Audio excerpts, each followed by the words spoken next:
உங்க పేరు అంకయ్య అంకయ్య తిరుపతి తెలుగు దేశమా బాగా ఉన్నారా బాగుంది నాకు తెలుగు తెలుసు யாரா சொன்னா டப்பு எவ்வளவு வச்சிருக்கீங்க நான் 800 ரூபாய் வச்சிருந்தேன் அங்க வந்தா அது குஜரா நான் ஏறினேன்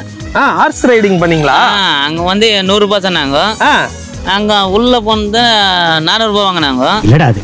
அநியாய அக்கிரமா இருக்கு நான் ஏறறதுக்கு முன்னாடி காசு கொடுத்துட்டு ஏறறேன்பான்னு சொல்லி தான் ஏறி இருக்காங்க அட என்னங்க நீங்க நமக்குள்ள என்ன காசு நம்மால் நீங்க அப்படின்னு சொல்லி நம்பி ஏத்தி இருக்காங்க அங்க போனா 400 ரூபாய் இங்க இறங்கு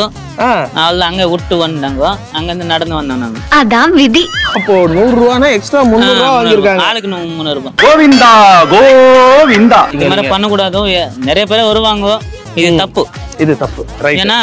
நாங்க நிறைய பேர் வருவாங்க சென்னை பேரும் எல்லாம் கோயிலுக்கு வருவாங்க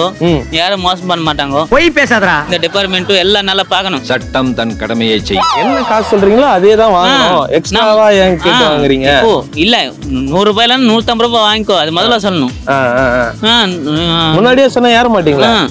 அப்படிலாம் சொல்லாதடா பெரிய மனுஷன் அதான் நான் முதல்ல காசு கொடுக்குறான்னு சொன்னா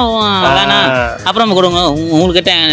என்ன ஆகும் அப்புறம் வாங்கலாம் ஆட்டம் கரெக்ட் இனிமே இந்த மாதிரி நடக்காம பாத்துக்கோங்க அப்படின்னு பாதிக்கப்பட்டவர் சொல்றாரு சோ இந்த மாதிரி ஏமாத்தாம இருங்க ஆவேசப்படாதே தம்பி நீ நினைச்சது நடக்கும்